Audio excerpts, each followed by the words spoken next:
Hi, I'll be presenting my experience at Springbrook Public School today. For this presentation, I hope that you take away an experience that you may relate to or find intriguing and would like to know more about. So let's get started with my first day, and I'll tell you straight off the bat that it did not go as expected.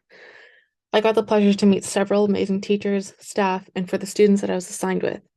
My focus for this intern was that I would be able to build as many connections with the students as possible. With my own knowledge and experience as a student myself, I know that the best productivity in the classroom comes from a comfortable environment where students feel the most confident when approaching their mentors and teachers. The more confident they are in school, ultimately, the better school performance. My first mistake was that I didn't put enough initiative to familiarize myself with the students. This resulted in a slower process of them being comfortable with me. Then eventually things do turn around by the end of my intern, since all the boys started making fun of me for liking a certain rapper they didn't like, and the girls handed me a beautifully written card to say goodbye. When given the opportunity to teach a lesson, I had no idea what to do, but I knew that I couldn't just stand up there and give a lecture. A piece of advice my teacher gave me was that despite planning out a lesson that you think would go well, the lesson is always based on student engagement. To this, I previously seen these students actively be engaged with media literacy and their willingness to learn from visual aids. This includes videos and infographics as well. With my background as a third-year history major, I knew that I needed to make a lesson that would be more comprehensive for them. I had much experience being able to be historically analyzing paintings or photos. Conclusively, I knew that if I taught a lesson, it had to be in a way that they're already familiar with and understand how to learn from. For this, I use historical paintings to teach history. For the parts of the lesson I couldn't find images to teach, I immediately noticed that I was starting to lose their attention and engagement. For Peter DeWitt explains that proactive learning is largely present when the societal agenda is not at stake.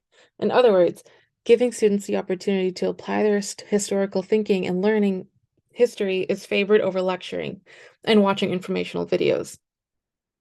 To this, I would say prioritizing thinking historically and building on previous knowledge is a far more successful and useful tool over memorizing historical facts. I then had the opportunity to facilitate an activity where I design the assignment, provide any extra supplies, and be their mentor. The homeroom teacher simply checks for completion and adds it to her gradebook. The scope of this assignment was to imagine being a character during a time of fur trade and discuss any political affairs written in a diary format. This was tricky. In facilitating this project, I would explain what I thought was enough to be I would be explaining what I thought would be enough to understand this assignment. I would say, try writing as a character in history. What would they think, see, or feel? But the students weren't fully grasping the scope of the assignment.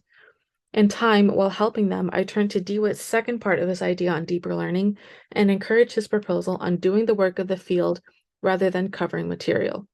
So instead, I would say, pretend you're one of the characters in the painting of a battle that we studied before. What would you experience? What is something you would want to write in your diary if, for example, you saw people in action in a battle? What would you then write in your diary? This inevitable outcome was that the actual writing of history and contributing to the narrative of history provided rather than passively studying it. Here, my students were actual historians. Over the span of 100 hours, I definitely learned so much about learning, how to pivot between what I think will work out and what actually will, and to use my expectations as a guide rather than to facilitate learning. The students of Springbrook has taught me so much, and I hope to visit and continue my learning journey in their community. Thank you.